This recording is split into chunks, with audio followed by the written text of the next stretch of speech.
Marcus Johnson pushed open the glass door of the small coffee shop on Pine Street and stepped inside. The warm air carried the smell of fresh coffee and baked goods. He had been walking around downtown Seattle for 2 hours since his plane landed, trying to clear his head before reporting back to base. The mission was over, but the memories still felt heavy in his mind. The coffee shop was busy with the usual afternoon crowd. Office workers typed on laptops while students studied at corner tables.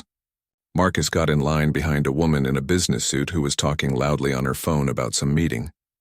He looked around the shop, his eyes automatically checking exits and scanning for anything unusual. Old habits from his Marine training never really went away. Marcus was a big man, 6 feet 4 inches tall with broad shoulders that filled out his simple black t-shirt. His dark skin showed a few small scars from his recent deployment to the outer colonies. Most people would never guess he was one of the most skilled snipers in the Marine Corps. He preferred it that way. Being invisible was part of his job. The line moved slowly. Marcus pulled out his phone and checked for messages. Nothing important. His sister Lisa had sent him a text asking when he would be home for dinner, but he was not ready to see family yet. He needed more time to process what he had seen out there in space, things that would change everything if people knew the truth. A young man with messy brown hair was working behind the counter, moving fast to keep up with orders.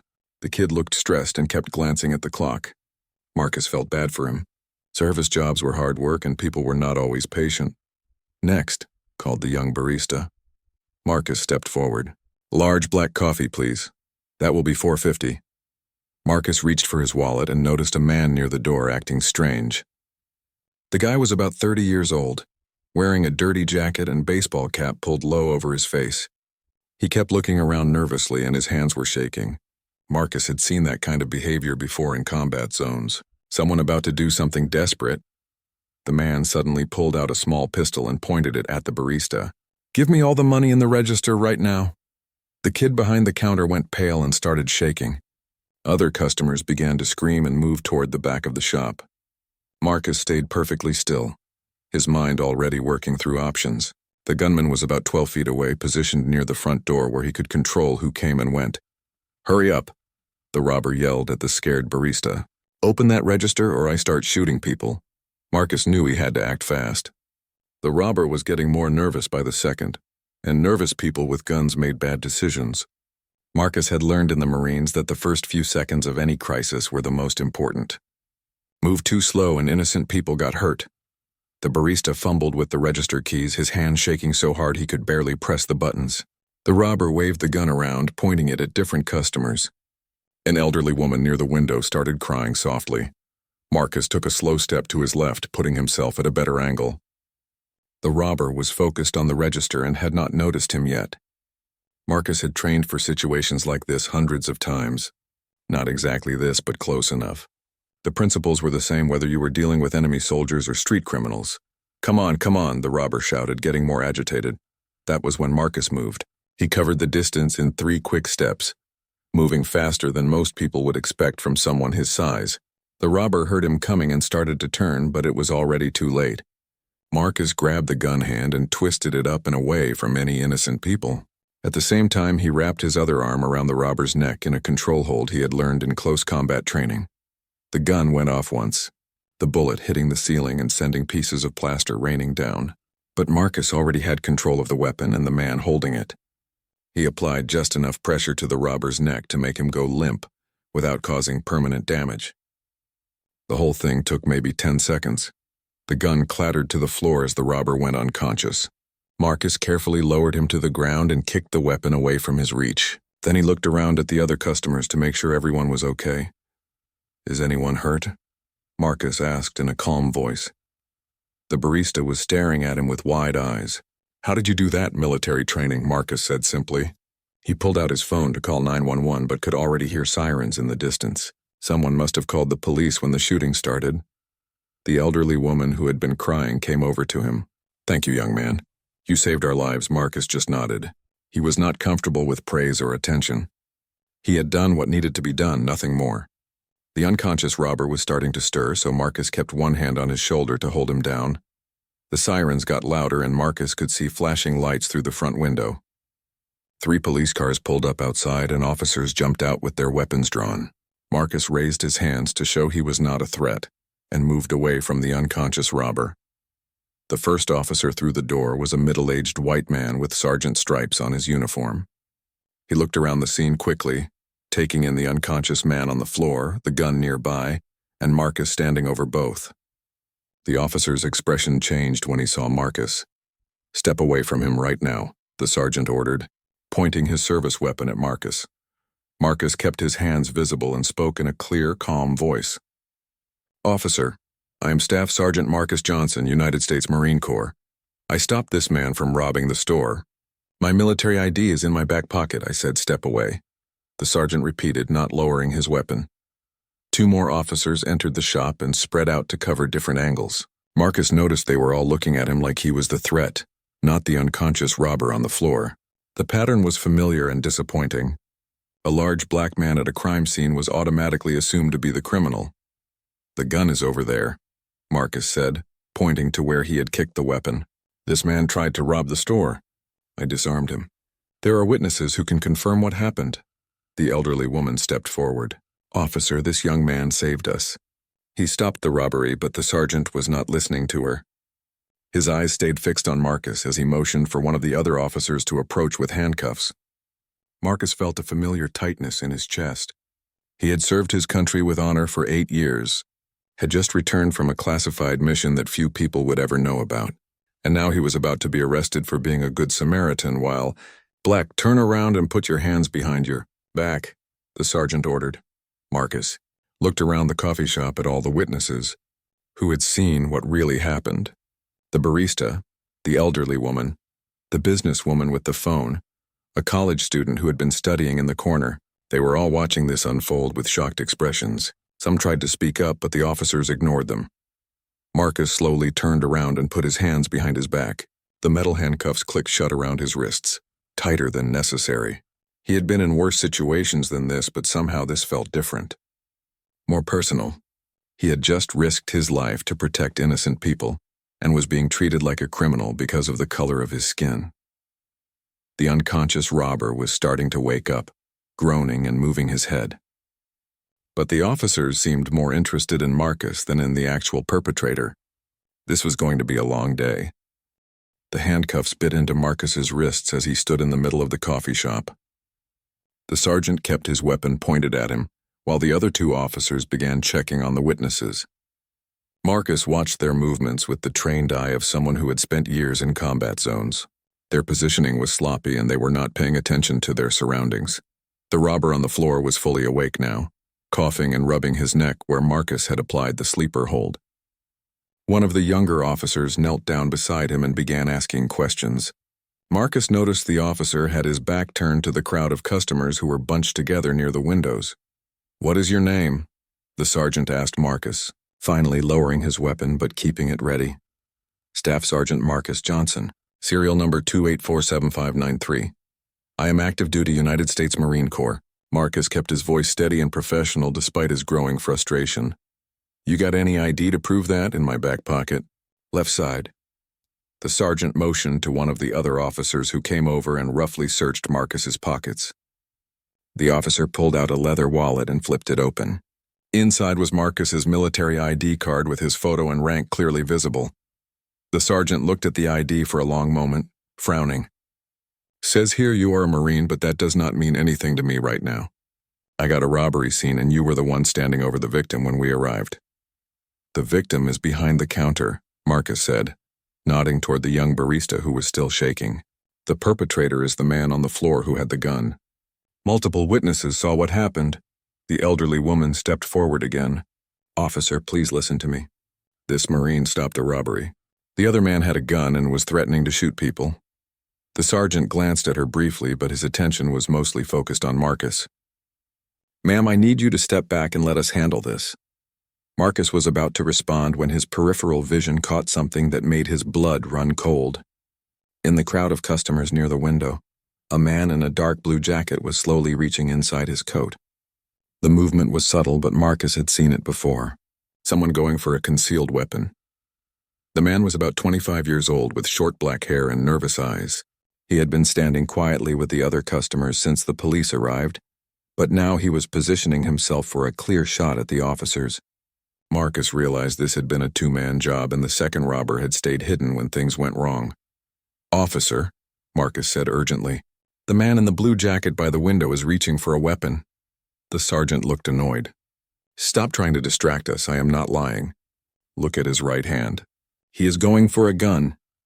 The man in the blue jacket froze when he heard Marcus talking about him. For a split second their eyes met across the coffee shop. The man's face showed panic and desperation. He was about to make a very bad decision. Marcus's hands were cuffed behind his back, but his voice was still a weapon. "Blue jacket, gun, window side," he called out in the clear, commanding tone he used to direct fire teams in combat. The younger officer who had been questioning the first robber looked up and saw the man in the blue jacket pulling a small pistol from inside his coat. "Gun!" the officer shouted, going for his own weapon. But the second robber was already bringing his pistol up toward the officers. Marcus could see the trajectory and knew the young officer would not clear leather in time. Even handcuffed, Marcus moved. He threw his shoulder into the sergeant, knocking him sideways just as the second robber fired. The bullet passed through the space where the sergeant had been standing and shattered the glass door behind them. Marcus kept moving, using his body weight to drive the sergeant toward cover behind the counter. Without the use of his hands, Marcus had to rely on positioning and momentum. 3 o'clock, blue jacket armed, Marcus called out, giving the officers tactical information the way he would for his Marines in a firefight. His voice cut through the chaos and screaming, clear and authoritative. The young officer had his weapon out now and was returning fire. The second robber dove behind a table, but his position was exposed from multiple angles. He was trapped and knew it. "Drop your weapon," the young officer shouted. Marcus stayed low behind the counter with the sergeant, who was looking at him with a completely different expression now. A few seconds ago, this man had seen Marcus as a threat. Now Marcus had potentially saved his life. "Suspect has limited cover," Marcus said quietly to the sergeant. "If your officer moves 2 steps left, he will have a clear line of sight for a non-lethal takedown shot." The sergeant looked at Marcus for a moment, then keyed his radio. "Danny, move left 2 steps. You will have a clean angle on his leg." The young officer adjusted his position exactly as Marcus had suggested, and immediately had a better shot. "Drop the weapon or I will shoot," he called out. The second robber looked around desperately, but there was nowhere to go. The coffee shop had only one exit, and it was blocked by police. He threw his pistol across the floor and raised his hands. "Do not move," the young officer ordered, keeping his weapon trained on the suspect while his partner moved in to secure the gun and make the arrest. Marcus slowly stood up from behind the counter, his hands still cuffed behind his back. The sergeant was staring at him with a mix of confusion and respect. Around the coffee shop, customers were crying and hugging each other. The barista was sitting on the floor with his head in his hands. "How did you know?" the sergeant asked Marcus. "Body language, the way he was positioning himself. I've seen it before in combat situations." Marcus kept his voice calm and professional. "Your officers did good work once they knew where the threat was." The sergeant looked around the scene, taking in the broken glass, the 2 suspects now in custody, and the frightened but unharmed civilians. Then he looked back at Marcus, who was still standing there in handcuffs despite having just helped save lives. The young officer who had made the arrest walked over to them. "Sergeant Walsh, the witnesses are all saying the same thing. This Marine stopped the first robbery. The second guy was waiting for us to show up so he could ambush us." Sergeant Walsh rubbed his face with one hand, looking tired. "How did you spot the second suspect so fast?" he asked Marcus. "Training and experience. In the field, you learn to watch for people who do not belong or who are acting nervous for the wrong reasons." "What kind of training?"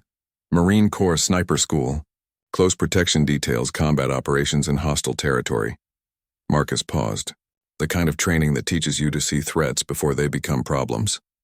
Walsh looked at the military ID again, reading more carefully this time. "Staff Sergeant Marcus Johnson." He looked up. "What unit?" "That information is classified." Walsh studied Marcus's face for a long moment. There was something in the Marine's eyes that suggested he had seen and done things that most people could not imagine. The calm way he had handled the entire situation, the tactical awareness, the professional demeanor under pressure, this was not just any Marine. "The witnesses want to give statements," the young officer said. They all want to make sure we know this Marine is a hero. Walsh nodded slowly, then reached for his keys. Take off the cuffs, Danny. Are you sure, Sergeant? Take them off. The young officer unlocked the handcuffs, and Marcus rubbed his wrists where the metal had cut into his skin. He did not complain or make any comment about how he had been treated. He just stood there quietly, waiting to see what would happen next. The elderly woman approached them again. Officer Walsh, I want to make sure you understand what happened here. This young man saved all our lives twice, first from the robber and then from his partner who was going to shoot you. Walsh looked around the coffee shop one more time, then back at Marcus. Staff Sergeant, I think we need to have a longer conversation down at the station. But not as a suspect. As a witness who can help us understand what just happened here. Marcus nodded. I understand. But I will need to make a phone call to inform my command that I will be delayed. That can be arranged. Walsh paused. And Staff Sergeant. Thank you, Marcus just nodded. He had done his job, nothing more. But he could see in Walsh's eyes that the sergeant was starting to realize they had almost made a very serious mistake. The question was whether the rest of the department would see it the same way. The police station smelled like stale coffee and cleaning solution. Marcus sat in a plastic chair in the detective bureau, still wearing the same black t-shirt that now had a small tear from when he had tackled the sergeant to save his life. 3 hours had passed since the coffee shop incident, and he was getting tired of answering the same questions over and over. Detective. Rodriguez was a thin woman in her 40s with graying hair pulled back in a tight bun. She had been professional and courteous, unlike some of the other officers Marcus had encountered. She was taking his statement for the 3rd time, writing everything down in careful handwriting. So you noticed the second suspect because of his body language, Rodriguez said, not looking up from her notes. That is correct. He was trying to blend in with the other customers, but his positioning and the way he kept checking the officers' locations indicated hostile intent. And you have training that taught you to recognize these signs? Yes, ma'am. Marine Corps Sniper School includes extensive training in surveillance, counter-surveillance, and threat assessment. Rodriguez nodded and made another note. Marcus could tell she was impressed by his calm answers and professional manner. He had dealt with law enforcement before during his military career and knew how to handle interviews. A young uniformed officer knocked on the door and stepped into the room. Detective Rodriguez, there is a call for you from Marine Corps headquarters. They say it is urgent. Rodriguez looked surprised. Marine Corps headquarters, yes, ma'am. Something about Staff Sergeant Johnson. Marcus felt a small knot form in his stomach. His unit operated under very strict security protocols, and any contact with civilian authorities was supposed to be coordinated through proper channels. If headquarters was calling directly, it meant someone had noticed he was missing from his scheduled debriefing. I will take it in my office, Rodriguez said, standing up. She looked at Marcus. Staff Sergeant, I will be right back. Officer Martinez will stay with you. After Rodriguez left, Marcus sat quietly thinking about what was happening. His commanding officer, Colonel Hayes, would have expected him to report in by now. When he did not show up, she would have started making calls. Hayes was not the kind of officer who let her people disappear without explanation, but there was more to it than just a missed appointment. Marcus's recent mission had been classified at the highest levels. He had been part of a small team that had infiltrated an alien scout ship in the outer colonies. What they had discovered would change everything about humanity's place in the universe. The information he carried was too important to risk losing in a city jail cell. 20 minutes later, Detective Rodriguez returned to the interview room. Her expression was different now, more serious and slightly confused. She sat down across from Marcus and closed her notebook. Staff Sergeant Johnson, I just had a very interesting conversation with Colonel Patricia Hayes from Marine Corps Special Operations Command. She tells me you are supposed to be in a classified debriefing right now. Marcus nodded. Yes, ma'am. I was on my way to report when I stopped for coffee. She also tells me that your recent deployment was classified, and that I should not ask you any questions about where you have been or what you are doing. That is correct. Rodriguez leaned back in her chair and studied Marcus carefully. Colonel Hayes seemed very concerned about your welfare. She asked me to confirm that you were not injured and that you were being treated properly. I am fine, Detective Rodriguez. The officers here have been professional. That was mostly true. After the handcuffs came off, the treatment had improved significantly. But Marcus was not going to complain about the initial assumptions and rough handling. It would not serve any purpose and might make things more complicated. The colonel also said that someone from your command would be coming to pick you up. She did not say who, but she emphasized that this person would have very high clearance and that we should extend full cooperation. Marcus wondered who Hayes was sending. Probably someone from the security office to escort him back to base and make sure no sensitive information had been compromised. The whole situation was embarrassing from an operational security standpoint. Rodriguez's phone rang and she answered it quickly. Detective Rodriguez. She listened for a moment, then her eyes widened slightly. Yes, sir, I understand. We will have him ready. She hung up and looked at Marcus with an expression that was hard to read. Staff Sergeant, your ride will be here in about 10 minutes. And I think I owe you an apology. For what, ma'am? For not realizing sooner that we were dealing with someone very special. That call was not from your colonel. It was from a General Carter. A 4-star general who personally vouched for your character and service record. Marcus felt surprised but tried not to show it. General William Carter was the head of the newly formed Alien Defense Initiative, a classified program that very few people knew existed. If Carter was getting involved personally, it meant the situation had escalated far beyond a simple missed appointment. General Carter asked me to personally ensure your safety and to make sure you were released immediately upon his arrival. Rodriguez continued. He also made it clear that your recent mission was a matter of national security. Marcus said nothing. There was nothing he could say without potentially revealing classified information, but he was wondering why Carter would come personally instead of sending an aide or security officer. Carter was one of the most important military leaders in the country right now, dealing with threats that most people could not imagine. Rodriguez stood up and walked to the window that looked out over the parking lot. Staff Sergeant, can I ask you something off the record? Yes, ma'am. How bad is it? Marcus met her eyes. I am sorry, Detective, but I cannot discuss my mission or any related intelligence. I understand that. But a 4-star general does not personally come to a city police station to pick up a staff sergeant unless something very serious is happening. The way Colonel Hayes and General Carter talked about you, it sounds like you might be one of the most important Marines in the Corps right now. Marcus considered his response carefully. Rodriguez seemed like a good officer and she had treated him fairly. But operational security had to come first. Detective, all I can tell you is that there are threats to our national security that require immediate attention. My mission was part of addressing those threats. Rodriguez nodded slowly. And the skills you showed today at the coffee shop. The way you spotted that second gunman and coordinated the response. That comes from dealing with these threats. Among other things. Yes, ma'am. A commotion in the hallway caught their attention. Through the window of the interview room, Marcus could see uniformed officers moving quickly and standing at attention. Someone very important had just arrived. Detective Rodriguez checked her watch. That must be General Carter. He made good time from wherever he came from. She opened the door and Marcus could hear authoritative voices in the main area of the detective bureau. Footsteps approached and Rodriguez stepped aside as a tall man in a crisp army uniform entered the room. 4 silver stars gleamed on his shoulders and his bearing was that of someone accustomed to command. General William Carter was in his late 50s with steel gray hair and sharp blue eyes that seemed to take in everything at once. He looked at Marcus and his expression showed both relief and concern. Staff Sergeant Johnson, are you all right? Marcus stood and came to attention. Yes, sir. No injuries, good. Carter turned to Rodriguez.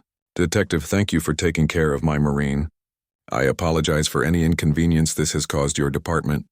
No inconvenience, sir. Staff Sergeant Johnson was very professional throughout this entire situation. Carter nodded, then looked back at Marcus. Staff Sergeant, we need to leave immediately. Your debriefing is several hours overdue and there are people waiting for your report. Yes, sir. As they prepared to leave, Rodriguez handed Marcus a business card. Staff Sergeant, if you ever need anything from the Seattle Police Department, please call me directly. And thank you for what you did today at that coffee shop.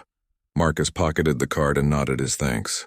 General Carter was already moving toward the door with the quick, purposeful stride of someone who had urgent business to attend to. As they walked through the detective bureau, every officer they passed stood a little straighter and watched them go. Outside in the parking lot, a black SUV with government plates was waiting with 2 Marines in dress uniforms standing beside it. Carter opened the rear door and motioned for Marcus to get in. Sir, Marcus said as they settled into the leather seats. I apologize for the delay. The situation at the coffee shop required immediate action. Carter looked at him with something that might have been pride. Staff Sergeant, from what I understand, you prevented 2 armed robberies and potentially saved the lives of several police officers. That is exactly the kind of judgment and initiative I expect from my best people. As the SUV pulled away from the police station, Marcus realized that his day was far from over. Whatever General Carter needed to discuss, it was important enough to bring a 4-star general to a city jail. The real work was just beginning. The secure conference room at Joint Base Lewis McChord was windowless and soundproof, with walls covered in metal mesh to prevent electronic surveillance. Marcus sat across from General Carter at a polished oak table, still processing everything that had happened in the past 6 hours. On the table between them lay several classified folders with red cover sheets and a secure tablet displaying star charts. Before we begin your full debriefing, Carter said, I want you to know that your sister Lisa has been informed that you are safe and will contact her when your mission allows. Marcus felt a wave of relief. Lisa worked as a xenobiologist at the classified research facility in Colorado, where humanity's first alien specimens were being studied. She would understand why he could not call immediately, but she would still worry until she heard from him directly. Thank you, sir. I appreciate that. Carter leaned forward and activated a digital recorder. This is General William Carter conducting a priority debriefing with Staff Sergeant Marcus Johnson regarding Operation Silent Watch. Today's date is September 14th. Classification level is above top secret special access program. Marcus straightened in his chair. This was the moment he had been preparing for during the entire flight back from the outer colonies. The information he carried could determine humanity's survival or extinction. Staff Sergeant, please begin with your infiltration of the alien scout vessel designated Target Alpha. Marcus closed his eyes for a moment, bringing back the memories of crawling through alien corridors that smelled like ozone and metal. Sir, my team successfully breached the hull of the scout ship approximately 72 hours ago using the cutting tools provided by the research division. The ship's artificial gravity was functioning and the atmosphere was breathable for humans. What was your first impression of the alien technology? Advanced, but not impossibly so. The materials were stronger than anything we have, but the basic engineering principles were recognizable. Power conduits, computer interfaces, life support systems. Different from ours, but understandable. Carter made notes on his tablet. Were you able to access their computer systems? Yes, sir. The interface was touch-based with holographic displays. It took several hours, but I was able to download approximately 40 gigabytes of data using the storage device provided by Intelligence Division. And what did that data reveal? Marcus took a deep breath. This was the hard part. Sir, the aliens have been studying Earth for at least 18 months. They have detailed files on our military capabilities, our political systems, our social structures, and our weaknesses. Carter's expression grew more serious. Go on. They have identified what they call fracture points in human society. Racial tensions, economic inequality, political divisions, religious conflicts. Their invasion plan specifically targets these areas to maximize chaos and minimize organized resistance. They are planning an invasion. Yes, sir. The data indicates a full-scale assault within 6 months. 3,000 ships, maybe more. They believe humans will be too busy fighting each other to mount an effective defense. Carter set down his pen and rubbed his temples. Marcus could see the weight of command in the general's face. The burden of knowing that Earth faced an existential threat that most of its population did not even know existed. What else did you learn about their capabilities? Their weapons are energy-based, similar to directed plasma bursts. Very effective against our current armor and shielding. Their ships are fast and maneuverable, but they rely heavily on automated systems. I think their crews are smaller than ours. Any weaknesses? Marcus pulled up the memory of his most important discovery. Yes, sir. Their command and control systems are highly centralized. Each ship receives orders from a command vessel and has limited independent decision-making capability. If we could disrupt their communications network, individual ships would be vulnerable. Carter made more notes, then looked up at Marcus with a strange expression. Staff Sergeant, there is something else I need to discuss with you. Something that happened while you were in that police station. Marcus felt a chill of apprehension. Sir, your one phone call. You did not contact a lawyer or ask for help with your legal situation. Instead, you called your sister using coded language to let her know you were delayed but safe. Why? The question caught Marcus off guard. He had acted instinctively, following security protocols without really thinking about it. Sir, operational security required that I not reveal my location or situation to unauthorized personnel. Lisa has the proper clearance and would know how to handle the information appropriately. That call triggered an automatic alert in our communications monitoring system. Within 30 minutes of your conversation with Lisa, I knew exactly where you were and what had happened. Your quick thinking may have prevented a major security breach. Marcus was confused. I do not understand, sir. Carter stood up and walked to a wall display that showed a map of the solar system. Red dots marked the positions of known alien scout ships. Staff Sergeant, the aliens are not just studying our military and political weaknesses. They are also looking for our key personnel, people who possess critical knowledge or skills. The implication hit Marcus like a physical blow. They know about the infiltration mission. We have to assume they do. The scout ship you infiltrated has not returned to its scheduled rendezvous point. Either it was destroyed or captured. Either way, the aliens now know that humans have accessed their computer systems. Carter turned back to face Marcus. Which means they know about you. Your description, your capabilities, possibly even your identity. The fact that you ended up in police custody today could have been a disaster if the wrong people had noticed. Marcus felt sick to his stomach. Sir, are you saying that my arrest could have compromised national security? No, Staff Sergeant, I am saying that your arrest could have compromised the survival of the human race. You are now one of the most valuable assets we have in this war. The room fell silent except for the hum of the air conditioning system. Marcus tried to process what he was hearing. A few hours ago, he had been worried about missing a routine debriefing. Now he was learning that his personal safety was a matter of species survival. There is more, Carter continued. The research team studying the alien technology has made a breakthrough. Dr. Lisa Johnson, your sister, has identified a potential weakness in their ship construction. But exploiting that weakness will require someone with your specific skills and knowledge. Marcus looked up sharply. Sir, you are not suggesting that Lisa be involved in combat operations? No, but I am suggesting that you will be leading the team that implements her discoveries. The aliens are coming whether we are ready or not. We need every advantage we can get. Carter returned to his seat and opened one of the classified folders. Inside were photographs of alien spacecraft, technical diagrams, and personnel files. Marcus recognized some of the faces from the Special Operations community. Staff Sergeant, I am offering you a choice. You can return to your regular unit and continue your normal duties while other people fight this war. Or you can accept a promotion and a new assignment that will put you at the center of humanity's defense against the alien threat. Marcus did not hesitate. What is the assignment, sir? Training and leading a new unit called the Terran Defense Corps. Hand-picked personnel from all branches of the military and several allied nations. Your job will be to take everything you learned on that alien ship and use it to turn a group of individual soldiers into humanity's best hope for survival. Carter slid a document across the table. Your promotion to gunnery sergeant is effective immediately. Your new security clearance gives you access to everything we know about the alien threat, and your first mission briefing is scheduled for 0800 tomorrow morning. Marcus picked up the document and read through it quickly. The scope of the assignment was enormous. Training schedules, equipment lists, personnel files for soldiers from 12 different countries. The responsibility was almost overwhelming. Sir, why me? Carter smiled grimly. Because, Staff Sergeant, in the past 8 hours you have demonstrated judgment under pressure, tactical awareness, leadership capability, and the ability to unite people in crisis situations. You took a potentially disastrous incident at a coffee shop and turned it into a demonstration of why humans should never be underestimated. Marcus thought about the police officers who had initially seen him as a threat, then worked with him to stop the second robber. He thought about the witnesses who had spoken up for him despite their fear.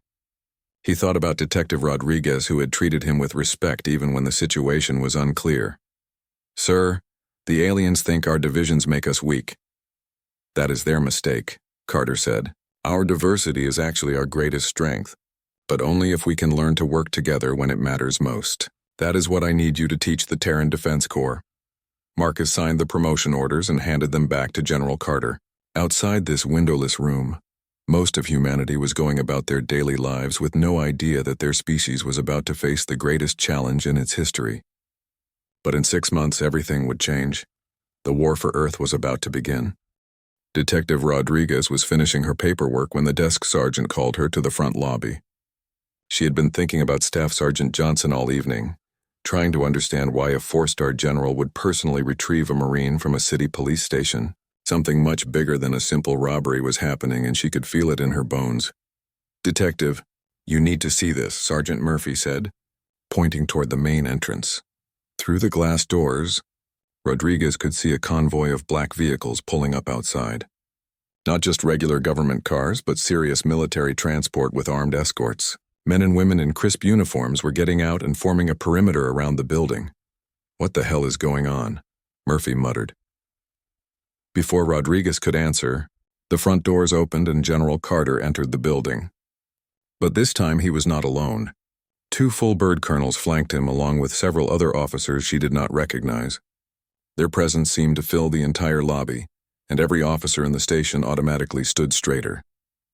Police Chief Martin Webb emerged from his office, clearly surprised by the unexpected visit.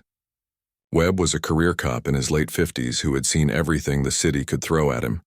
But having a 4-star general show up at his station was a new experience. "General Carter, this is unexpected. How can we help you?" Carter's expression was serious but not unfriendly. "Chief Webb, I am here to speak with Detective Rodriguez and any other officers who interacted with Staff Sergeant Marcus Johnson today." Rodriguez felt her stomach tighten. "General, is the Staff Sergeant all right?" "He is fine, Detective. But there are some things I need to explain about today's events. Things that will help you understand why this situation was more significant than it appeared." Chief Webb gestured toward the conference room. "Of course, General. Whatever you need." Within minutes, Rodriguez found herself sitting at the same table where she had interviewed Marcus hours earlier.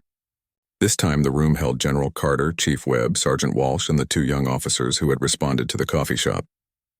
The atmosphere was tense with unspoken questions. Carter looked around the table, making eye contact with each person. "What I am about to tell you is classified information that requires your absolute discretion. You will not discuss it with anyone outside this room, including your families, without explicit authorization." Chief Webb nodded slowly. "We understand General Staff Sergeant Johnson is not just any Marine. He is part of a highly classified unit that deals with threats to national security at the highest levels. His recent deployment involved gathering intelligence on hostile forces that pose an existential threat to the United States and our allies." Rodriguez leaned forward. "What kind of threats?" General Carter paused, choosing his words carefully. "The kind that require our best people to operate in extremely dangerous conditions with minimal support. The kind that few Americans will ever know about because their safety depends on our success." Sergeant Walsh shifted uncomfortably in his chair. "Sir, are you saying we almost arrested someone involved in fighting terrorists?" "I am saying you almost arrested one of the most valuable intelligence assets in the United States military. A man who has risked his life repeatedly to gather information that could save thousands of American lives." The room fell silent as the officers processed this information. Rodriguez thought about Marcus's calm demeanor, his tactical awareness, his ability to spot the second gunman when trained police officers had missed him. "It all made sense now. General," she said quietly, "we handcuffed him. We treated him like a criminal. Yes, you did. And Staff Sergeant Johnson understood why. He did not resist or become aggressive because he knew you were doing your jobs based on the information you had at the time." Chief Webb rubbed his face with both hands. "Jesus Christ. A decorated war hero stops a robbery, and we arrest him for being black in the wrong place at the wrong time." Carter's expression softened slightly. "Chief, I want to be clear about something. Staff Sergeant Johnson did not file any complaints about his treatment today. He understood that initial assumptions were made based on appearance rather than facts. But he also recognized that your officers corrected their mistake once they had more information." "That does not make it right," Walsh said, his voice heavy with regret. "No, it does not. But it does make it human. And humanity's ability to recognize and correct its mistakes is one of our greatest strengths." Rodriguez looked at Carter with growing understanding. "General, you are not here just to explain who Staff Sergeant Johnson is. You are here because of what happened today represents something larger, Very good, Detective. You are correct. The way this incident unfolded, the way assumptions were made and then corrected, the way people worked together once they understood the real situation, all of that is directly relevant to the larger threats we face. Carter stood and walked to the whiteboard at the front of the room. Our enemies study us. They look for our weaknesses, our divisions, our blind spots. They see incidents like this and assume that Americans cannot work together when it matters most. He turned back to face the group. They are wrong. Yes, we have problems with prejudice and assumptions. Yes, we sometimes let fear and bias cloud our judgment. But we also have the ability to recognize our mistakes and do better. That is what happened today. One of the young officers raised his hand tentatively. Sir, when Staff Sergeant Johnson spotted that second gunman, he did not hesitate to help us even though we had just handcuffed him. Why would he do that? Because that is who he is, Officer Martinez. A man who puts the safety of others above his own personal grievances. A man who understands that protecting innocent people is more important than settling scores. Rodriguez felt a chill as pieces began falling into place. General, you said our enemies study us. Are you talking about foreign intelligence services? Carter met her eyes directly. I am talking about forces that want to see America fail. Forces that believe our diversity makes us weak instead of strong. Forces that think they can exploit our internal divisions to defeat us. And Staff Sergeant Johnson is fighting these forces. Staff Sergeant Johnson is leading the fight against these forces. The intelligence he has gathered and the skills he has developed make him uniquely qualified to defend this country against threats that most people cannot imagine. Chief Webb leaned back in his chair, looking overwhelmed. General, what do you need from us? I need you to understand that what happened today was a test. Not one that any of us planned, but a test nonetheless. The question was whether Americans could overcome their initial prejudices and work together when innocent lives were at stake. Carter looked around the room again. You passed that test. Yes, mistakes were made initially, but when it mattered most, when people were in danger, you listened to the right voice and took the right action. That gives me hope for what we can accomplish in the larger fight ahead. Rodriguez thought about Marcus's tactical awareness, his calm under pressure, his ability to direct their response to the second gunman.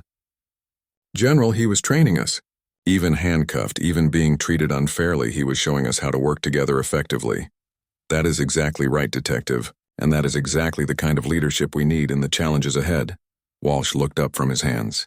Sir, is there anything we can do to make up for how we treated him initially? Carter smiled for the first time since entering the room. As a matter of fact, there is. I would like to invite all of you to a ceremony next week where Staff Sergeant Johnson will be receiving a commendation for his actions today, both at the coffee shop and in how he handled this situation afterward. You mean the way he helped us even after we had misjudged him, Martinez said. I mean the way he demonstrated that Americans can overcome their worst impulses and work together when it matters most. That lesson is worth more than any intelligence report or tactical manual. Chief Webb stood up and extended his hand to General Carter. General, it would be our honor to attend that ceremony, and I want you to know that this incident will be used as training material for our entire department. Training material on how assumptions and bias can interfere with good police work, and on how real heroes sometimes look different than what we expect. Carter shook the chief's hand firmly. Chief Webb, that is exactly the kind of thinking that will help us win the larger fight ahead. The ability to see past surface appearances and recognize real character. As the meeting broke up, Rodriguez approached General Carter privately. Sir, can I ask you something? Of course, Detective. How many other people like Staff Sergeant Johnson are out there fighting threats we do not know about? Carter looked out the window at the city lights stretching toward the horizon. More than you might think, Detective, and fewer than we need. That is why days like today matter so much. They remind us what we are fighting for and why we cannot afford to let our divisions defeat us. Rodriguez nodded slowly. Thank you for coming here tonight, General. For helping us understand what really happened today. Thank you, Detective Rodriguez, for treating Staff Sergeant Johnson with respect and professionalism once you understood the situation. That kind of integrity is what makes America worth defending. As General Carter and his entourage left the police station, Rodriguez returned to her desk to finish her paperwork. But her mind kept returning to Marcus Johnson, and the underground briefing facility beneath the Pentagon was one of the most secure locations on Earth. Marcus sat across from General Carter in a room that could withstand a nuclear blast, surrounded by screens displaying tactical data that would reshape humanity's understanding of its place in the universe. Between them lay printed photographs from the alien scout ship, each image representing knowledge that could mean the difference between survival and extinction. Before we continue with the technical briefing, Carter said, I want to personally apologize for what happened to you yesterday. Marcus looked up from the alien technology schematics he had been studying. Sir, there is no need for an apology. The officers were responding to what they observed and they corrected their assessment when they had better information. That is very generous of you, Gunnery Sergeant. But the fact remains that one of our most valuable assets was handcuffed and treated as a criminal because of racial profiling. That is unacceptable at any level. Carter leaned forward, his expression serious. But there is something larger at stake here. Something that makes yesterday's incident more significant than just another example of bias in law enforcement. Marcus set down the photographs and gave Carter his full attention. Sir, the aliens have been studying human behavior for over a year. They have detailed files on our social structures, our political systems, and our cultural conflicts. They believe they understand our weaknesses. Carter activated a wall display showing intercepted alien communications. The text was in an unknown language, but English translations scrolled alongside. These are messages between scout ships discussing their observations of human society. Marcus read through the translations, feeling his anger grow with each line. The aliens described humans as fractured primitives who were incapable of unified action and easily manipulated through existing social divisions. They think we're going to destroy ourselves before they even have to fight us, Marcus said. Exactly. Their invasion plan relies heavily on psychological warfare, designed to exploit racial tensions, economic inequality, and political polarization. They believe that if they can increase social chaos, human military forces will be too busy dealing with internal conflicts to mount an effective defense. Carter pulled up another document showing alien strategic assessments. According to their analysis, incidents like what happened to you yesterday prove that humans cannot work together across racial lines when under pressure. Marcus studied the alien evaluation and felt a cold determination settling in his chest. They are wrong, yes they are, and that gives us a strategic advantage they do not expect, but only if we can prove them wrong on a large enough scale to matter. Carter stood and walked to a map showing global military installations. Gunnery Sergeant, I need to brief you on the full scope of what we are facing. The alien force heading toward Earth consists of over 3,000 ships carrying approximately 50,000 hostile aliens. The numbers hit Marcus like a physical blow. 50,000. Their technology is superior to ours in many areas. Faster ships, more powerful weapons, better defensive systems. In a straight military confrontation, we would lose badly. Marcus absorbed this information, his tactical mind already working through the implications. What advantages do we have? 3 main ones. First, we are fighting on our home ground with complete knowledge of the terrain. Second, their command structure is highly centralized and vulnerable to disruption. And third, they completely underestimate human adaptability and our capacity for cooperation under pressure. Carter returned to his seat and opened a thick folder marked with the highest classification levels. Your mission on the scout ship provided us with detailed intelligence about their weaknesses. But exploiting those weaknesses will require a level of international cooperation that has never been achieved before. How so, sir? The Terran Defense Corps that you will be leading includes personnel from 12 different countries, 6 different military branches, and representatives of every major ethnic and cultural group on Earth. Your job is to turn them into a unified fighting force in less than 5 months. Marcus felt the weight of responsibility settling on his shoulders. Sir, that seems impossible. Under normal circumstances, it would be. Military units take years to develop the kind of trust and coordination needed for effective combat operations. But we do not have years. Carter pulled out personnel files and spread them across the table. These are your team members. Captain Chen Wei from the Chinese Special Forces, Lieutenant Sarah Okafor from the Nigerian Army, Major Pierre Dubois from the French Foreign Legion, Sergeant First Class Anna Kowalski from the Polish Grom Unit. Marcus looked through the files, noting the impressive qualifications and diverse backgrounds. Sir, some of these nations have historical conflicts with each other. Yes, they do. Just like some of these individuals have probably experienced the same kind of prejudice you faced yesterday. That is exactly why this assignment is so critical. Carter leaned back and studied Marcus carefully. The aliens expect human forces to be weakened by internal divisions. They expect soldiers to hesitate or refuse orders based on racial or national prejudices. They expect our diversity to be a liability. But it could be our greatest asset if we can make it work. Exactly. A truly integrated unit with that level of diverse experience and perspective would be unlike anything in military history. Different tactical traditions, different problem-solving approaches, different cultural insights, all focused on a common goal. Marcus nodded slowly, beginning to understand the scope of what Carter was proposing. The aliens have studied individual human militaries, but they have never seen anything like what you are describing. That is correct. And your experience yesterday demonstrates exactly why you are the right person to lead this effort. Carter activated another display showing video footage from the coffee shop security cameras. Marcus watched himself being handcuffed, then spotting the second gunman and coordinating the police response despite being restrained. You maintained operational effectiveness while being subjected to discriminatory treatment. You worked with people who had misjudged you based on appearance. You put the mission above personal grievances. Those are exactly the leadership qualities we need. Marcus studied the footage, seeing the incident from a new perspective. Sir, you are saying that my experience with prejudice actually makes me better qualified for this assignment. I am saying that your ability to overcome prejudice while maintaining professionalism and focus makes you uniquely qualified to lead a diverse unit. You understand what it feels like to be underestimated and dismissed, which means you will recognize and develop the potential in others who have had similar experiences. Carter gathered up the personnel files. Some of the people in this unit have been overlooked or undervalued by their own militaries because of gender, race, or national origin. You will need to help them see that their differences are strengths, not weaknesses. How much time do we have to train?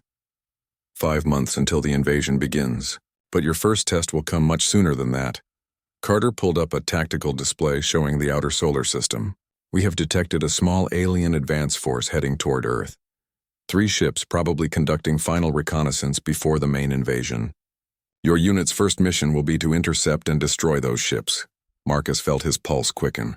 When 6 weeks from today, which means you have 42 days to take 12 strangers from different countries and military traditions and turn them into a combat-ready team capable of fighting alien technology. The scope of the challenge was almost overwhelming. Marcus had led squads and fire teams before, but never anything approaching this level of complexity. Different languages, different tactical doctrines, different cultural expectations about leadership and authority. Sir, do you really think this can work? Carter smiled grimly.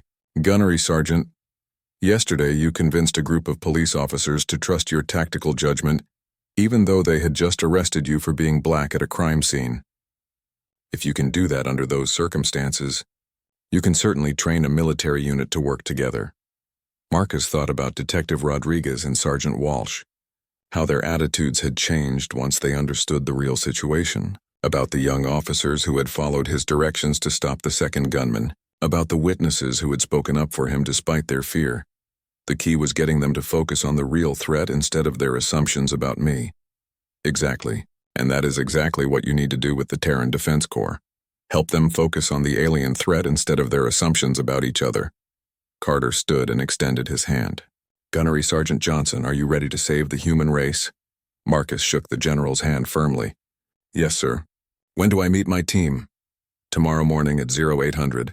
Your training facility is in Nevada, completely isolated and equipped with mock-ups of alien technology based on your intelligence reports. As they prepared to leave the briefing room, Carter placed a hand on Marcus's shoulder. One more thing, Gunnery Sergeant. Your sister Lisa has made a breakthrough in analyzing the alien power systems. Her work will be critical to your... The Nevada Desert Training Facility looked like something from a science fiction movie. Scattered across 50 square miles of barren landscape were exact replicas of alien ships, constructed from materials that mimicked the technology Marcus had encountered during his infiltration mission. The morning sun cast long shadows across the mock-up installations, where humanity's first integrated defense unit would learn to fight for their species' survival. Marcus stood on a rise overlooking the main training area, watching 12 of the world's finest soldiers arrive in separate vehicles. Each transport carried someone who had been chosen not just for their military skills, but for their ability to overcome prejudice and work with people different from themselves. Today would determine whether General Carter's vision could become reality. Captain Chen Wei was the first to reach the assembly point. The Chinese Special Forces officer moved with precise efficiency, her black hair pulled back in a regulation bun, and her eyes constantly scanning for potential threats. She had grown up in Beijing but spent years training with American and European units, building bridges between military traditions that had historically viewed each other with suspicion.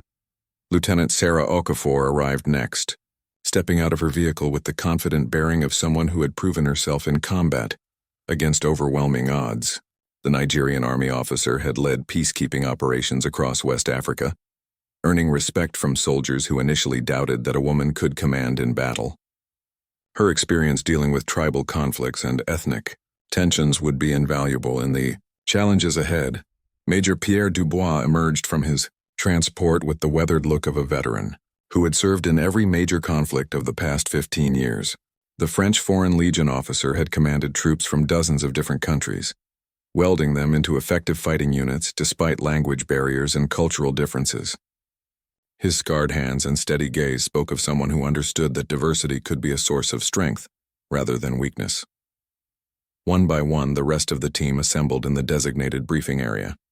Sergeant First Class Anna Kowalski from Polish Grom, whose expertise in urban warfare had been honed during operations in Iraq and Afghanistan. Staff Sergeant James Morrison from British SAS, a demolitions expert who had learned to work with local forces across Africa and the Middle East.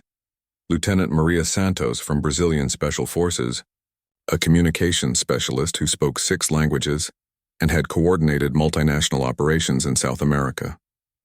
Marcus watched as the 12 officers sized each other up, noting the careful distance they maintained and the subtle signs of wariness in their body language.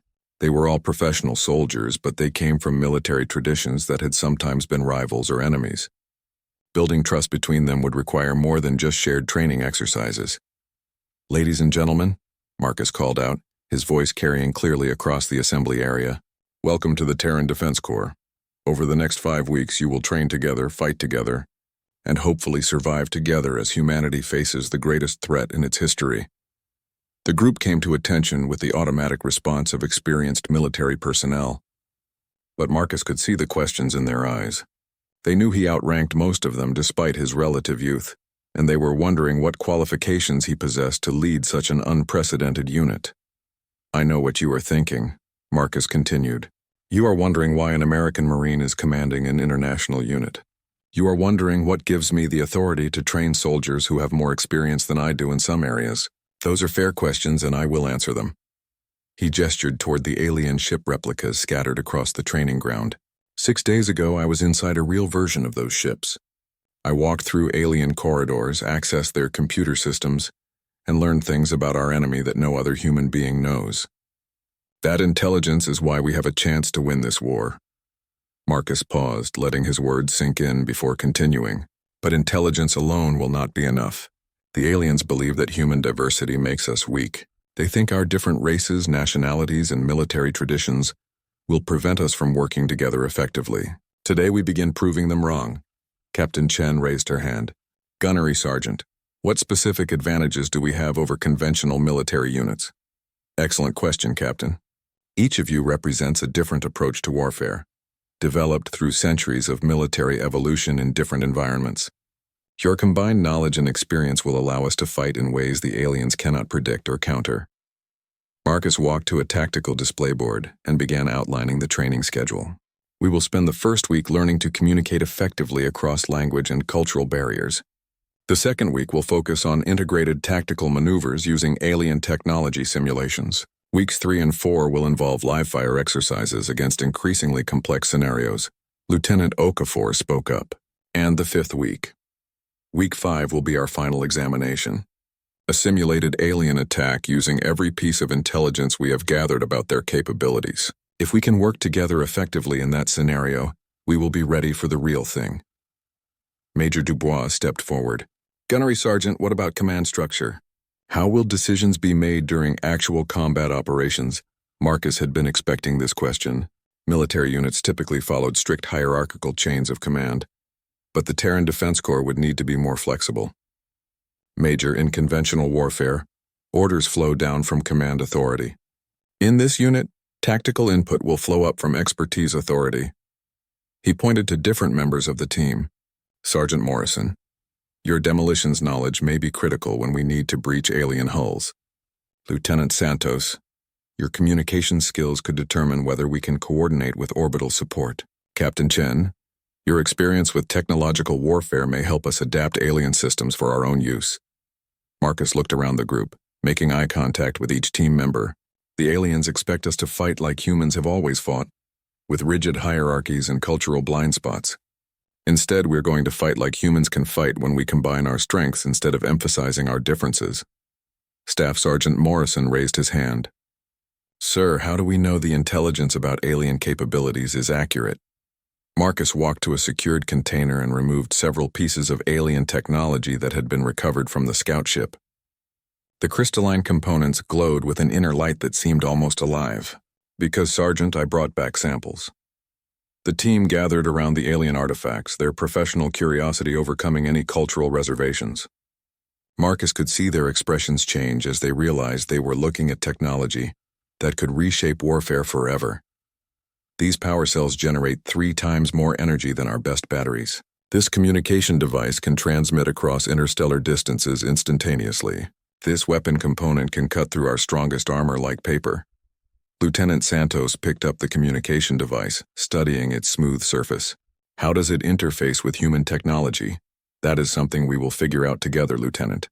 My sister's research team has identified potential integration points, but actual field testing will require your expertise.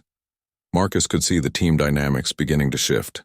Instead of viewing each other as potential rivals, they were starting to see the value of diverse perspectives in solving unprecedented challenges. Captain Chen was already discussing power cell specifications with Major Dubois, while Sergeant Morrison examined the weapon components with Lieutenant Okafor. There is one more thing you need to understand, Marcus said, regaining their attention. The coffee shop incident that led to my delayed arrival here was not just a random crime. It was a test of whether humans can overcome prejudice and work together when lives are at stake. He briefly described the events in Seattle, emphasizing how initial assumptions had given way to effective cooperation once the real threat became clear. The same pattern will apply to our unit. We all have preconceptions about each other based on nationality, military tradition, or personal experience. Our success will depend on moving past those assumptions to focus on our common mission. Sergeant Kowalski spoke for the first time. Gunnery Sergeant, what makes you confident that we can overcome differences that have divided our countries for generations? Marcus smiled grimly. Because, Sergeant, we are facing an enemy that wants to exterminate every human being on Earth, regardless of race, nationality, or political affiliation. When survival is at stake, our differences become less important than our shared humanity. He gestured toward the alien ship replicas. Tomorrow we begin training exercises that will test everything you think you know about warfare. You will fail repeatedly, and you will have to depend on teammates whose methods seem strange or inefficient. But by the end of 5 weeks, you will understand why the aliens made a critical mistake in underestimating human adaptability. As the briefing concluded, Marcus watched the team members begin to interact more naturally. Language barriers and cultural differences were still present, but the shared sense of purpose was already. 6 months after the coffee shop incident that had nearly derailed humanity's defense preparations, Gunnery Sergeant Marcus Johnson stood on the bridge of the orbital defense platform designated Sentinel-1. Through the reinforced viewport, he could see 3 alien ships approaching Earth in perfect formation, their hulls gleaming with an otherworldly light that made them appear almost beautiful despite their deadly purpose. Contact, bearing 270 Mark 15, reported Lieutenant Santos from the communication station. Range approximately 50,000 kilometers and closing. Marcus moved to the tactical display where his team was positioned at key stations throughout the platform. The past months of intensive training had transformed 12 strangers into something unprecedented in military history. A truly integrated fighting unit that combined the best tactical traditions from around the world. Captain Chen, Status on the power grid modifications. All systems showing green, Gunnery Sergeant. The alien power cells are integrated and functioning at 112% of projected efficiency. Marcus nodded, remembering his sister Lisa's breakthrough research that had made the integration possible. The hybrid human-alien technology gave them capabilities the approaching enemy ships would not expect. But technology alone would not win this fight. Major Dubois, defensive positions. All teams are in position and ready. Sergeant Morrison reports that the hull breach charges are armed and targeted according to the structural analysis from your infiltration mission. Through his earpiece, Marcus could hear the voices of his team members coordinating their preparations in 6 different languages, seamlessly switching between English and their native tongues as tactical needs required. The linguistic diversity that many military commanders would have seen as a liability had become one of their greatest assets. The alien ships were close enough now that their individual characteristics were visible. Marcus recognized the configuration from his time aboard the scout vessel. Advanced reconnaissance cruisers designed for intelligence gathering and surgical strikes against planetary defense systems. They expected to encounter traditional human military resistance organized along national lines. Lieutenant Okafor, what are you seeing on the tactical scanners?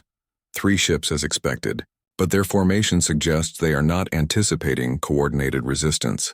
They are maintaining standard approach vectors with minimal defensive screening. Marcus smiled grimly. The aliens had studied human military history extensively, but they had never encountered a unit like the Terran Defense Corps. Their intelligence preparations had focused on national military forces with predictable command structures and cultural limitations.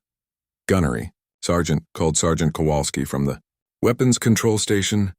We have multiple targeting solutions available. Recommend we engage at maximum range to minimize their response time. Negative, Sergeant. We wait until they are committed to their approach pattern. I want them overconfident and unprepared for what we can do. The alien ships continued their steady approach, probably conducting detailed scans of Earth's defensive capabilities. Marcus knew they were cataloging weapon systems, communication networks, and military installations while preparing for the larger invasion force that would follow. This reconnaissance mission was critical to their overall strategy. Incoming transmission, Santos reported. They are broadcasting on multiple frequencies in what appears to be an attempt at communication. Let me hear it. The bridge speakers crackled with sounds unlike anything in human language. Complex harmonic patterns that seemed to carry meaning beyond mere words. After a few seconds, the translation software that had been developed from Marcus's intelligence data began providing subtitles. Primitive inhabitants of the 3rd planet. Your resistance capabilities have been analyzed and found insufficient. Surrender your defensive installations and prepare for integration into our territorial expansion. Compliance will result in minimal casualties during the transition process. Marcus looked around the bridge at his team members. Captain Chen's expression showed calm determination. Major Dubois was checking weapon targeting data with professional focus. Lieutenant Okafor was monitoring the alien ship's energy signatures for any sign of charging weapons. They had trained for this moment and they were ready. Prepare response transmission, Marcus ordered. All frequencies, maximum broadcast power. Santos worked quickly at her console. Ready for transmission, Gunnery Sergeant. Marcus picked up the communication handset, thinking about everything that had led to this moment. The prejudice he had faced in Seattle, the assumptions that had been made about his capabilities, the long process of building trust within his diverse team. All of it had prepared him for this defining moment in human history. Alien vessels. This is Gunnery Sergeant Marcus Johnson of the Terran Defense Corps. Your analysis of human capabilities is incomplete, and your assumptions about our limitations are incorrect. We reject your demands and are prepared to defend our world with everything we have. He paused, looking at the tactical display showing his team's positions. You have studied our individual military traditions, but you have never encountered what humans can accomplish when we truly work together. Today you will learn why diversity is our greatest strength, not our greatest weakness. The response from the alien ships was immediate.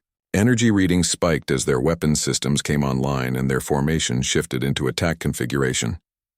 But Marcus noticed something interesting in their positioning. They were deploying according to tactics designed to counter traditional human military doctrine. They are expecting us to fight like a conventional Earth military, he said to his team. Predictable command hierarchy, standardized weapon systems, cultural blind spots they can exploit. Instead, we are going to show them what integrated human capability looks like. All stations report ready, called Major Dubois.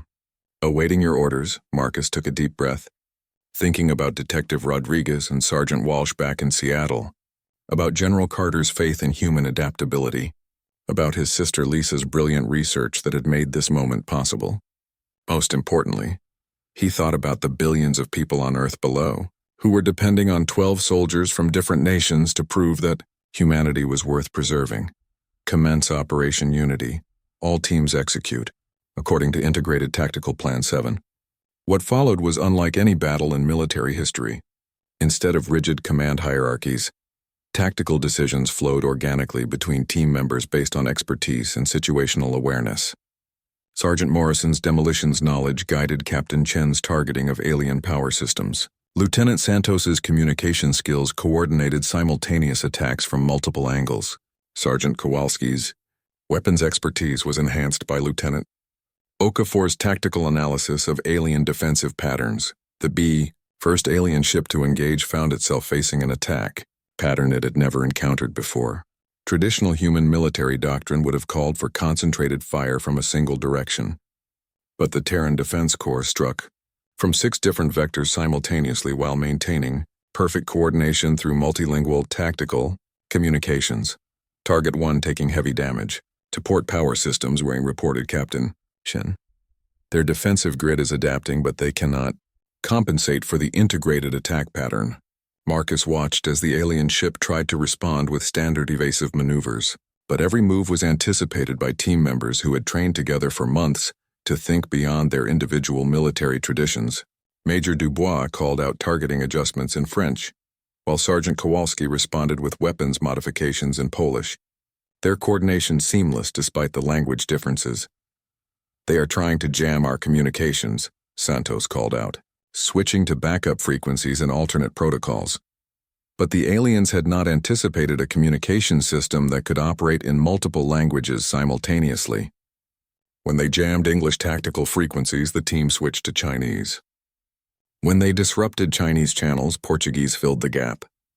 The linguistic diversity that would have confused traditional military units became an unbreakable advantage. The second alien ship moved to support its damaged companion, but found itself facing Sergeant Morrison's expertise in unconventional warfare. The demolition specialist had studied the structural weaknesses Marcus had identified during his infiltration mission, and now he directed precise strikes that exploited those vulnerabilities with devastating effect. Hull breach on target 2, Morrison reported with grim satisfaction, right where your intelligence said it would be weakest. Marcus felt a surge of pride as he watched his team work together with perfect unity, despite their diverse backgrounds. The months of training had created something the aliens could never have anticipated. A military unit that thought and fought as one organism while drawing on the distinct strengths of 12 different military traditions. The third alien ship began to retreat, apparently recognizing that its intelligence about human capabilities had been fatally flawed. But Lieutenant Okafor was already tracking its escape vector and coordinating with orbital defense platforms to cut off its withdrawal route.